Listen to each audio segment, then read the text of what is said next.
9월이 됐고요. 오늘부터 한 3달, 4달 정도 갈라디아서를 매주일 말씀드리겠습니다.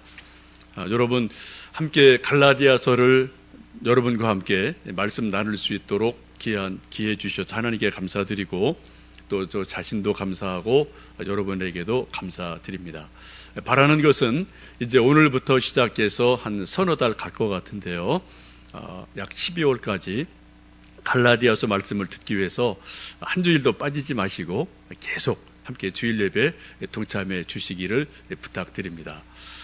여러분, 우리 치아가 이렇게 고른 사람이 있고 어떤 분은 이렇게 좀 이가 옛날 좀 충치만거나 이렇게 빠지잖아요. 이가 빠지면 이렇게 좀 보기가 좋지 않은 것처럼 우리 갈라디아서 말씀 쭉 말씀 읽고 또 말씀 나누다가 한 번, 두 번 빠지면은 조금 아쉽지 않겠습니까? 여러분 계속해서 참석할 수 있도록 마음 준비해 주시고 시간 또 함께 내주시면 좋겠습니다.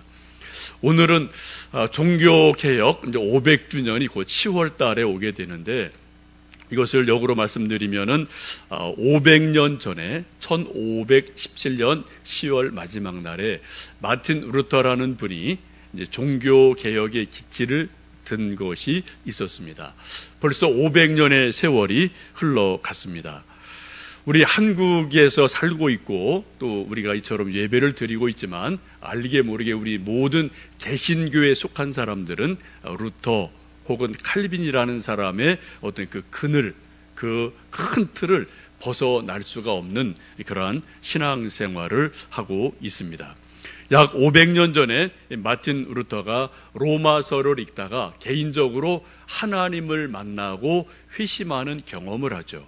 특별히 로마서 1장 17절 의인은 오직 믿음으로 말미암아 살리라 함과 같으니라. 이 말씀을 읽다가 자기 신앙의 오랜 고민이 해결이 되는 큰 은혜를 받게 됩니다. 그리고 하나님 앞에서 거듭난 눈으로 그 당시 로마 가톨릭 교회를 보니까 잘못된 것이 너무나 많은 거죠. 그래서 그것을 이제 논증하고 반박하고 개혁하기 위해서 이렇게 저렇게 애를 쓴 것이 종교개혁의 시발점이 되어서 지금 우리가 그 큰 영향력 아래서 우리가 믿음 생활을 하고 있습니다. 여러분 아시는 것처럼 종교개혁의 3가지 슬로건이 있습니다. 오직 믿음으로, 오직 성경으로, 오직 은혜로. 이 3가지가 아주 중요한 종교개혁의 세 핵심입니다. 여러분, 이 믿음, 성경, 은혜는 같이 맞물려 있어요. 여러분, 우리가 무엇을 믿습니까? 하나님을 믿죠. 조금 더 구체적으로 말씀드리면 우리는 성경 말씀이 하나님의 말씀인 것을, 진리의 말씀인 것을 믿습니다. 곧 믿음도 결국은 성경과 연결이 돼요. 우리가 오직 은혜로, 하나님의 은혜로 우리가 구원 얻고 믿음 생활하게 되는데 우리 하나님의 은혜를 어디에서 깨닫게 됩니까? 성경 말씀에서 우리는 하나님의 은혜를 깨닫습니다. 성경 말씀 없이도 우리가 물론 하나님의 은혜를 체험할 수 있어요. 그러나 그것은 자칫하면은 잘못된 곳으로 갈 수 있어서 우리 모든 은혜 중의 은혜는 성경 말씀이 하나님의 말씀이다. 이 속에 생명이 있다. 진리가 있다라고 이해되는 것, 깨달아지는 것, 믿어지는 것. 이것이 가장 큰 은혜 중에 은혜인 줄로 압니다. 이렇게 보면은 우리 모든 종교개혁의 뿌리가 결국은 성경으로 돌아가는 거예요. 그래서 한마디로 성경으로 돌아가자라고 이야기를 하기도 합니다. 우리 루터가 개인적으로 신약 성경 중에 특별히 좋아했던 성경이 로마서와 갈라디아서라고 이야기를 합니다.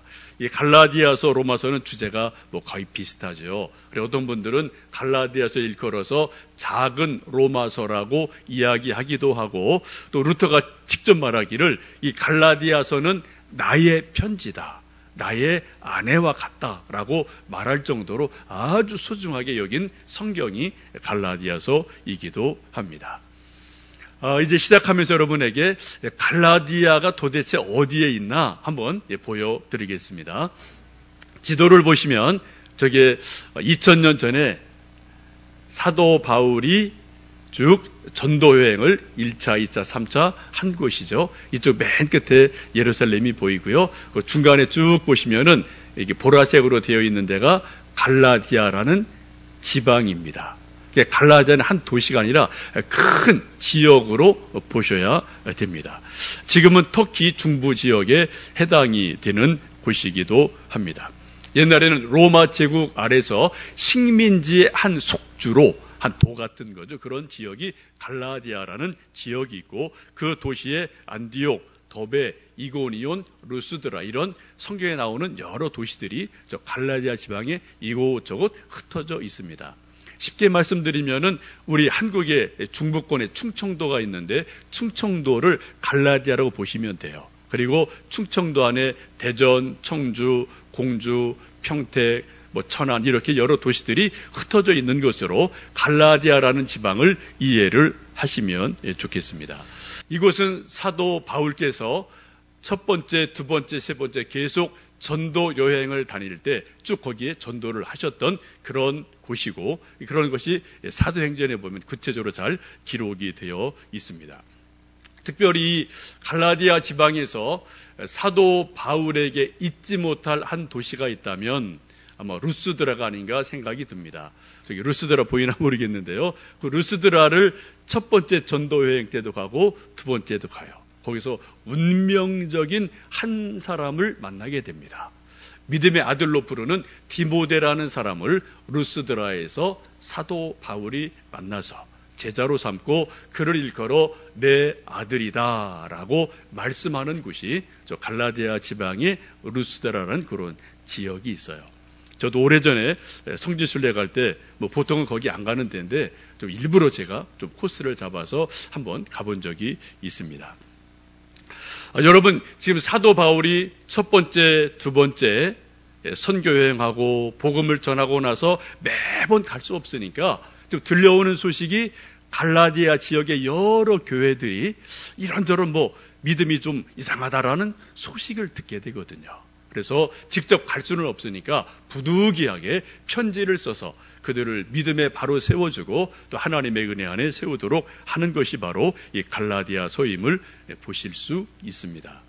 이 갈라디아서는 누가 쓴 거죠?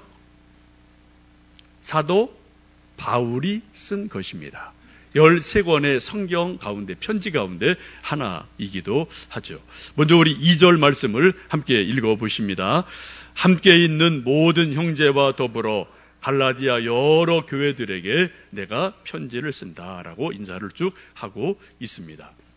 여기 보시면은 갈라디아 여러 교회들이라고 말씀하죠. 아까 제가 지도 보여드린 것처럼 갈라디아 지방에 흩어져 있는 여러 교회들에게 이 편지를 쓰면서 돌려보도록 한 것임을 알 수 있습니다. 사도 바울의 이 편지들이 모두 13편지인데 그것은 보면 크게 세 가지로 분류할 수 있죠. 하나는 개인에게 보낸 편지가 있어요. 디모데 전서후서, 디도서, 빌레몬서. 또 한 교회에 보낸 편지가 있습니다. 고린도 전서후서, 또 빌립보서, 골로새서, 에베소서. 이건 교회에 보낸 거예요. 그런데 이 갈라디아서는 어떻게 해요? 큰 지역에 여러 교회를 향해서 이 편지를 보내게 됩니다. 그래서 2절에서 말씀하기를 갈라디아 여러 교회들에게 이 편지를 쓴다라고 말씀을 합니다. 모름지기 이 편지를 받은 교회들이 읽고 나면은 그 옆에 교회 또 옮겨주고 또 그 옆에 교회 좀 갖다주고 해서 그 지역의 수많은 교회가 이 갈라디아서를 읽으면서 한 믿음으로 단단하게 서가고 있음을 알 수가 있습니다. 갈라디아 6장 11절 끝부분에 보시면 이 편지를 마치면서 사도 바울이 그렇게 말씀해요. 내 손으로 이렇게 큰 글자로 쓴 것을 보아라 라고 마지막 인사할 때 말씀을 해요. 직접 사도 바울이 친필로 직접 큰 글자로 쓴 것을 좀 잘 봐달라고 부탁을 하고 있습니다. 여러분 요즘 친필로 편지를 써보신 적 혹은 친필로 쓴 그러한 편지를 받아보신 적이 있나요? 요즘 세월이 좋아서 다 카톡, 이메일, 문자로 소식 다 주고받죠. 사진까지 주고받아요. 손으로 끄적끄적 글씨를 쓸 이유가 없어요. 참 편리해졌는데 좀 가만히 보면은 우리 생활에 조금 삭막해진 것 같습니다. 사람 냄새가 안 나요. 기껏해야 뭐 이모티콘 먼저 올려놓는데 그것도 한두 개 보면 크게 그거거든요. 그래서 우리가 친필로 손으로 쓴 글씨가 조금 삐뚤삐뚤해도 또 정감 있고 사람 냄새가 나는 그러한 편지고 소식이 아닌가 싶습니다. 여러분 지금 오늘 말씀 보시면 갈라디아서 6장 11절에 내 손으로 이렇게 큰 글자로 쓴 것을 보아라 라고 말씀하는 사도 바울의 말씀에 좀 귀를 기울이시면 좋겠어요. 저희들이 지금부터 계속 여러분들 개인적으로 갈라디아서 읽으시고 또 큐티하고 묵상하시고 또 저는 매주일 설교를 할 터인데 가장 좋은 방법 중에 하나는 여러분 사도 바울이 친필로 직접 손으로 쓰신 것처럼 한번 이번 기회에 여러분 갈라디아서를 한 번, 두 번 한번 손으로 써보실 생각을 해보시면 어떨까요? 노트 하나 샀어서 거기다가 한 줄 이렇게 쭉 쓰고 또 한두 줄 좀 남겨놓고 메모할 수 있는 여백을 좀 두시고요. 쭉 쓰면서 읽다가 묵상하다가 뭔가 깨달아지고 은혜가 임하면은 그 노트 밑에 또 뭔가 메모를 하고 한다면은 이번 기회에 갈라디아서를 아주 조금 더 깊이 있게 이해할 수 있고 또 은혜가 될 줄로 믿습니다.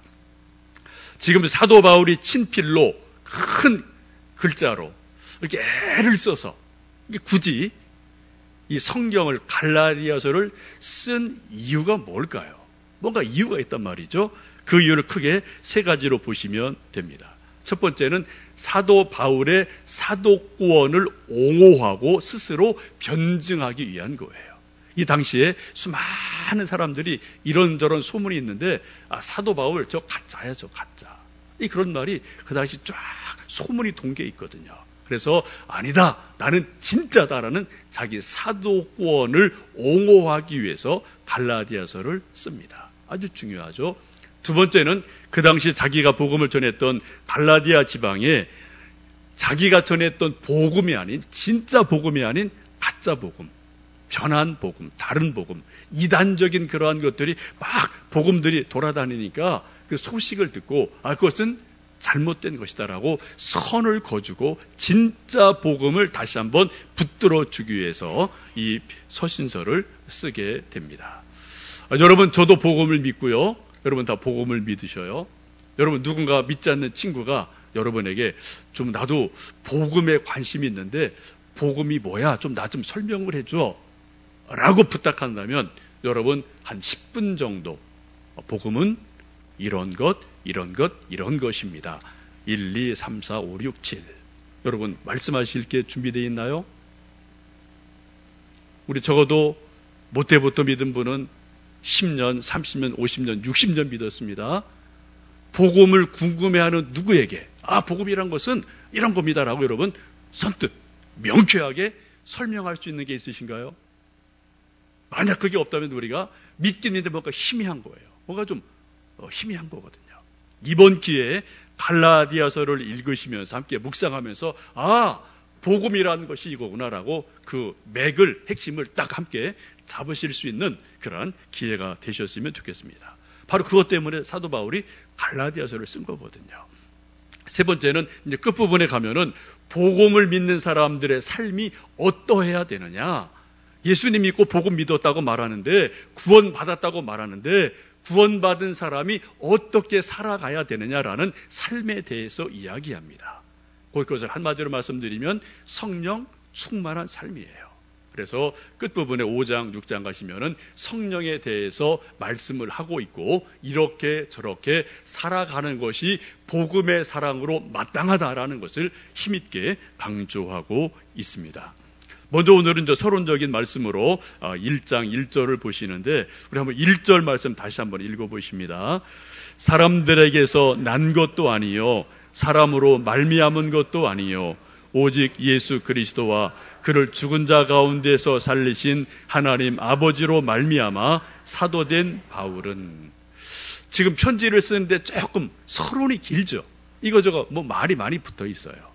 그냥 나 바울은 편지를 쓴다라고 해도 되는데 그 앞에 이 말조만이 많이 붙어 있습니다. 그 말이 무엇입니까? 내가 사도된 것은 사람으로 말미암아 된 것이 아니다. 어떤 사람이 나한테 너 사도하시오라고 사도를 줬다는 게 아닙니다. 이게 무슨 말씀입니까? 지금 사도 바울의 큰 믿음의 선배들이 예수님 12제자가 있어요. 수제자 베드로가 있습니다. 근데 사도 바울이 사도가 된 것은 베드로가 준 게 아니라는 겁니다. 12명의 제자가 모여서 우리 바울한테 사도 줍시다 라고 회의해서 준 게 아니라는 거예요. 누가요? 오직 하나님께서 직접 사도 바울에게 사도의 직을 주셨다라고 지금 아주 강하게 이야기를 하고 있죠. 왜요? 이 말씀을 보면 이 당시에 사도 바울의 사도권을 흔드는 일이 있었다는 것을 짐작할 수 있어요.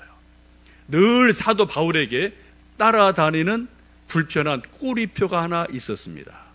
저 가짜야 저거. 저 진짜 사도 아니야. 그 이유가 왜 있습니까?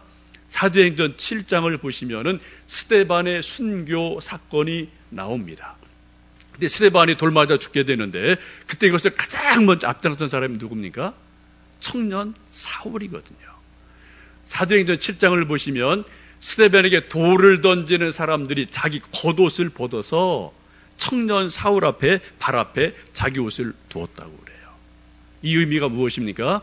스데반이 돌 맞아 죽는데 그것을 기획하고 연출하고 진행하는 모든 것의 주도자가 누구라고요? 사울이라는 청년이 한 거예요. 그러니까 돌을 던지는 사람들이 나중에 일 생기면 당신이 책임지시오, 증인이 되시오라는 의미에서 자기 옷을 벗어서 청년 사울 앞에 옷을 다 던져놓고 돌을 들어서 스데반을 돌 던져 죽이는 거거든요. 이 모든 스데반의 죽음에 앞장선 사람이 청년 사울입니다. 이거 뭐 사람이 다 알죠. 그러니까 이것이 계속 나중에 사도 바울이 변해서도 이 꼬리표가 계속 따라붙는 거예요. 아, 저거 옛날에 스데반 죽인 사람인데 지금 어떻게 믿을 수 있나? 못 믿지. 속을 알 수가 없잖아. 이런 말이 당연히 나올 수밖에 없지 않겠습니까? 우리 주변에도 어떤 사람이 어떤 살인한 분이 있어서 한 10년 옥에 갔다 나왔어요. 옥에 가서 정말 개과천선해서 새 사람 됐다고 나왔는데 여러분 그런 사람은 선뜻 맞아 주겠습니까? 속을 모르죠. 조심하죠. 근데 그 사람 거리감 두는 것 지극히 당연한 일입니다. 마찬가지죠. 초대 교회에도 수많은 사람들이 사도 바울을 믿어줄 수가 없는 거예요. 왜요? 전과가 있기 때문에. 스데반을 죽인 전과가 있기 때문에 선뜻 믿을 수 없는 일들이 있게 됩니다. 그러던 이 사도 바울이 다메섹에서 부활하신 예수님을 극적으로 만나고 깨지고 회심을 하고 정말 예수님의 제자가 되고 사도가 되어집니다.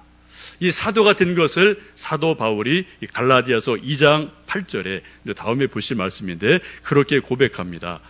베드로에게 역사하사 그를 할례자의 사도로 삼으신 이가 또한 내게 역사하사 나를 이방인의 사도로 삼으셨느니라 라고 말씀하세요. 베드로를 제자 삼고 사도 삼으신 예수님이 나도 불러서 이방인의 사도로 삼으셨다라고 어떻게 해요? 베드로와 내가 동급이다. 내가 결코 믿지지 않는다라고 당당하게 자기의 사도됨을 지금 선포하고 있습니다. 그럼에도 불구하고 옛날 청년 사울을 생각하는 많은 사람들의 생각 속에 그 소식을 들었던 사람들 속에는 뭐가 있어요? 그래도 저 바울 못 믿지, 아직 속을 모르지 라는 불신이 많은 사람 마음속에 있습니다. 또 그런 것을 조장하는 사람들이, 반대하는 사람들이 있었어요. 그래서 그들 사람들 속에 생각이 어떻습니까? 아, 저거 바울 보니까 예수님 믿긴 믿는 것 같은데 그냥 뭐 집사 바울, 글쎄 장로 바울 안 되지. 그래도 어떻게 사도 바울이 어떻게 됩니까? 지금 그런 불편함이 그 당시 수많은 사람들 마음속에 바울을 바라보는 눈이었음을 보게 됩니다. 여러분, 사도를 우리가 뭐 이야기하고 성경에 또 있기도 한데요. 사도라는 기준, 사도가 되는 기준이 뭐가 있을까요? 뭔가 모든 기준이 있거든요. 적어도 두 가지입니다. 하나는 부활하신 예수님을 직접 목격을 한 사람이 사도의 자격이 있어요. 이거 없으면은 사도 자격이 없는 겁니다. 또 두 번째는 예수님이 직접 그 사람을 불러서 제자로 삼으셔서 사명을 준 사람이 사도예요. 이 두 조건에 충족한 사람이 많지 않습니다. 12사도, 또 사도 바울, 또 그 주변에 아주 소수의 몇 사람, 이렇게만 사도로 인정을 할 수가 있습니다. 근데 여러분, 요즘 이제 어떻게 좀 귀 밝은 분들은 이런 소식 들으셨는지 모르겠는데, 미국에 있는 몇몇 교회, 한국에 있는 몇몇 교회에서도 교회 직분을 줄 때 서로를 사도님, 사도라고 부르는 그런 교회가 가끔 있어요. 여러분, 그런 교회에서 많은 기적이 일어납니다. 은사가 막 쏟아질 때도 있습니다. 여러분, 그거 조심하셔야 돼요. 사도는 예수님 당시에 있는 거로 한정이 됩니다. 물론 우리가 사도적인 전통을 계승을 해요, 교회는. 사도적인 우리가 배움, 가르침 우리가 분명히 받습니다. 그러나 사도권, 사도직, 이거는 예수님 당시로 일단락되는 것을 분명히 아시고요. 혹시 여러분 주변에서 어떤 교회에서 우리 사도하는 그런 교회 있다면 여러분 조심하셔야 돼요. 그래서 무슨 일이 있어요, 여러분? 조심하게 보셔야 되고 잘 보셔야 됩니다. 여러분, 지나간 옛날 얘기지만 우리나라도 교회가 막 부흥할 때 70년대쯤에 소위 가짜 목사들이 종종 있었습니다. 교회에서 열심히 믿음 생활하고 기도한 분이 좀 미국 좀 갔다 올게 하고 일주일간 비행기 타고 미국 갔다 오더니 목사가 돼서 왔어요. 교회를 개척해요. 막 열심히 목회해요. 이런 일 여러분, 혹시 연세 드신 분들은 혹 보셨는지 모르겠습니다. 이런 일이 옛날에는 가끔 있었거든요. 여러분, 목사가 그렇게 쉽게 함부로 되는 게 아니잖아요. 신학을 공부해야 되고, 또 시험을 치러야 되고, 또 훈련을 받아야 되고, 뇌에서 안수를 해줘야 되고, 이런 정해진 어떤 과정을 쭉 합당하게 거쳐야만 목사가 될 수가 있지 않겠습니까? 지금 사도 바울이 자기의 사도권을 맨 처음 앞에부터 이렇게 강하게 이야기하고 있는 이유가 무엇일까요? 자기 잘났다고요? 자기 자랑하는 겁니까? 아니요. 만에 하나 사도 바울의 사도권이 부인이 되면은 그처럼 사도 바울이 열심으로 전도한 거 다 가짜가 되는 거예요. 사도 바울이 그처럼 수십 애를 써서 교회를 세우고 개척한 것 다 가짜가 되는 겁니다. 그죠? 또 사도 바울한테 성경 공부한 수많은 사람들인데 이 사람이 다 이단이 되는 거예요. 지금 사도 바울 한 사람의 문제가 아니라 사도 바울이 씨를 뿌리고 전도하고 교회를 세우고 성경 공부해서 가르쳤던 수많은 일들이 사도 바울의 사도권이 부인되는 순간에 다 무너져 내리는 엄청난 일이 일어나게 됩니다. 그렇죠? 반대하는 사람들이 사탄이 어떻게 하든 사도 바울의 사도권을 흔들려고 무진애를 쓰고 이 말 저 말 만들어내고 하여튼 그런 하여튼 여러 가지 일들이 일어나는 것을 볼 수가 있죠. 그래서 지금 사도 바울이 자기 편지에서 1절에서 아주 강력하게 내가 사도 된 것은 사람이 준 거 아니다. 베드로가 준 것도 아니다. 그건 하나님이 직접 내게 주신 것이다라고 아주 강하게 말씀을 하고 이 뒤에 또 그런 말씀이 또 나오거든요. 여러분, 옛날 군대 전투하는 거 보면은 이제 사병들, 병사들이 싸우지만은 용기 있는 장수들은 어떻게 해요? 야, 그쪽에서 장수 대표 나와라. 우리도 나간다. 딱 1대1로 딱 붙어요. 칼창가로 싸우죠. 그리고 한 사람이 죽으면은 이제 그 군대가 와르르르 무너지는 겁니다. 요즘 교회도 마찬가지죠. 교회 허무는 것 아주 간단합니다. 누구를 무너뜨리면 돼요? 목사 무너뜨리면 그 교회 그냥 와르르 무너지는 거예요. 아무리 오래되고 어떻게 했어도 와르르 무너지는 거예요.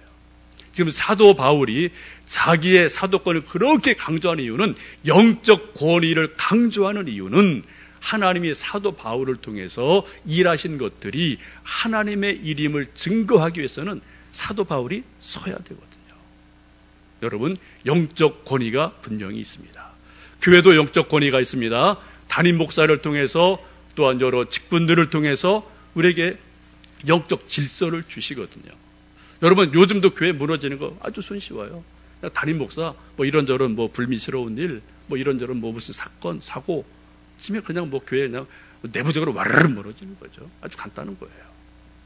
여러분, 사도 바울이 사도권을 그처럼 강조하는 이유를 여러분 잘 눈여겨보시고 영적인 의미를 생각해 보시면 좋겠습니다.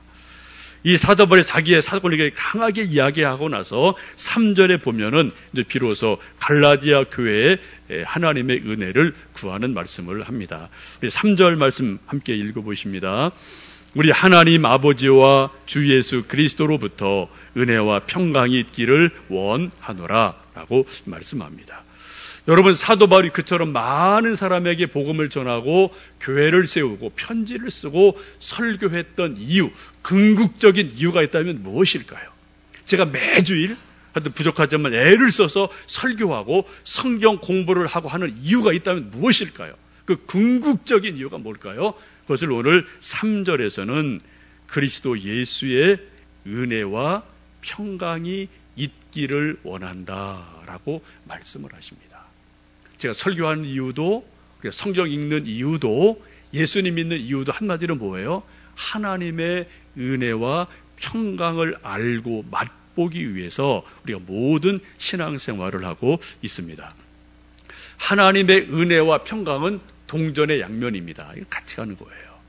하나님의 은혜가 강력하게 임하면 반드시 모든 사람 마음속에는 하나님의 평안이 임해요. 하늘의 평안이 임합니다.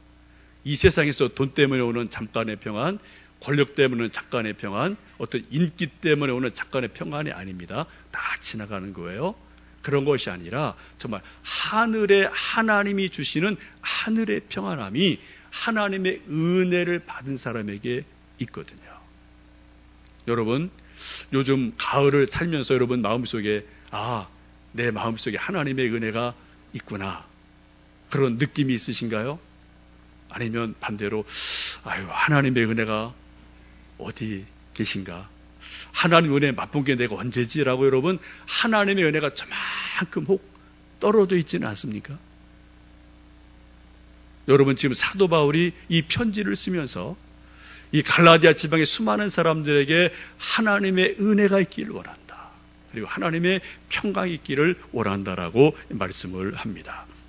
여러분, 이번에 갈라디아서 여러분 개인적으로 읽으시고 묵상하시고 큐티하시고 또 저는 매주일 설교할 터인데 이 갈라디아서를 읽고 설교 듣고 묵상하시면서 정말 하나님의 은혜를, 옛날이 아닙니다, 10년 전 아닙니다, 오늘 여기서 다시 한번 하나님의 은혜를 맛보는 은총의 길을 축복합니다.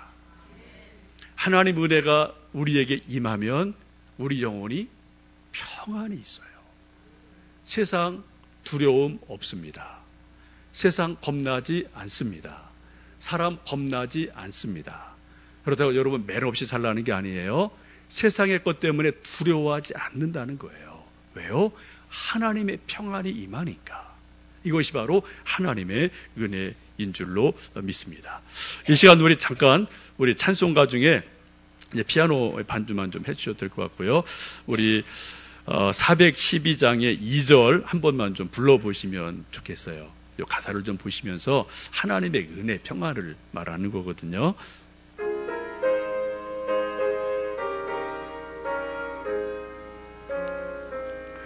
내 마음속에 솟아난 이 평안은 깊이 묻힌 보배로다. 나의 부활을 캐내어 가져갈 자 그 아무도 없으리라.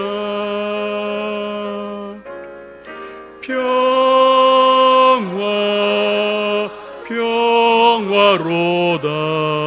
하늘 위에서 내려오네. 그 사랑의 물결이 영원토록 내 영혼 베푸소서. 평화가 어디서 온다고요? 하늘에서 오는 거예요. 그죠?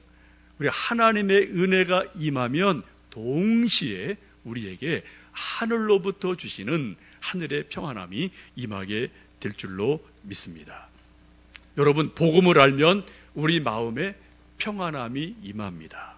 그럼 복음의 핵심이 무엇입니까? 그 다음에 4절에 그렇게 말씀합니다. 그리스도께서 하나님 곧 우리 아버지의 뜻을 따라 이 악한 세대에서 우리를 건지시려고 우리 죄를 대속하기 위하여 자기 몸을 주셨다라고 말씀합니다. 우리를 악한 세대에서 죄에서 구속하시려고 예수님을 보내셔서 십자가에 돌아가게 하셨다. 이게 복음이에요. 이것을 믿는 사람에게는 대속, 죄 용서함이 있고 평안함이 있음을 분명하게 말씀하고 있습니다.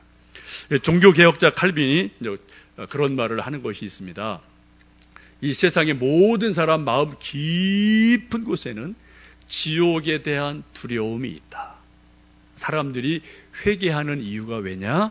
지옥에 대한 두려움 때문에 지옥에 가지 않으려고 회개한다라고 기독교 강요에서 말하는 게 있어요. 저는 개인적으로 전적으로 동의합니다. 우리 사람들의 생각 구조가 다양하죠. 우리 의식이 있습니다. 조금 더 들어가면 무의식이라는 게 있어요. 우리 잘 몰라요. 더 들어가면 양심이 있어요. 양심 밑에 더 들어가면 뭐가 있습니까? 영혼이 있어요. 우리 잘 몰라요. 분명하게 있습니다. 우리 겨우 의식 세계만 조금 아는 거예요. 그 깊은 사람들 마음속에 들어가면 지옥에 대한 두려움이 있다. 그래서 회개한다라고 칼빈이 말하거든요. 저는 동의를 해요. 여러분, 예수님께서 오셔서 처음 하신 말씀이 뭡니까? 회개하라, 천국이 가까웠느니라. 세례요한도 첫 메시지가 뭡니까? 회개하라, 천국이 가까웠느니라. 도끼가 나무 뿌리에 놓여있다라고 강조를 하시지 않습니까? 천국이 있다는 건 뭐예요? 반대로 지옥이 있다는 거죠. 그래서 지옥 가지 않으려면 어떻게 해요? 회개해서 천국 백성 되라. 이게 예수님의 첫 메시지고 평생의 메시지였습니다. 오늘 갈라디아에서 사도 바울이 말씀하기를 하나님께서 예수님을 이 땅에 보내셔서 악한 세대에서 우리를 구원하셔서 대속하시려고 예수님을 우리에게 보내셨다라고 말씀하고 있습니다. 우리가 흔히 그런 말 합니다. 하나님의 영광을 위해 살고 싶습니다. 우리 교회도 그것 때문에 존재하고 여러분 다 그런 것 때문에 인생을 살아가십니다. 하나님이 어떻게 하면은 영광을 받으실까요? 우리가 헌신하고 선교하고 땀 흘려 봉사하는 것, 하나님 영광을 받으셔요.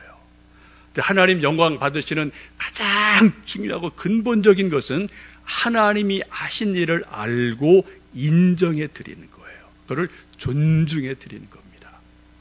우리 집에서 우리 어머님들이 매일매일 있는 반찬 없는 반찬 하여튼 음식을 열심히 만들어내셔서 식탁을 만들어 놓습니다.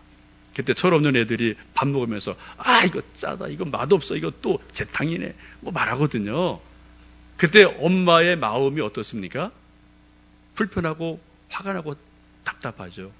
어머니에게 영광이 안 되는 거예요. 그죠? 쉽게 말하면 조금 맛이 없어도 어떻게 해요? 먹는 가족이, 자녀들이 엄마 오늘 반찬 최고네요, 좀 더 주세요, 이거 없어요? 라고 자꾸 맛있다고 엄마가 만든 식단을 인정해주고 존중해지면 누가요? 엄마가 영광을 받는 겁니다.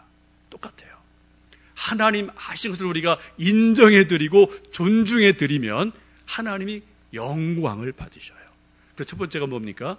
바로 예수님의 대속 죽음을 우리가 알고 믿고 하나님이 이 일을 하셨구나라고 우리가 존중할 때 하나님이 영광을 받으시게 될 줄로 믿습니다.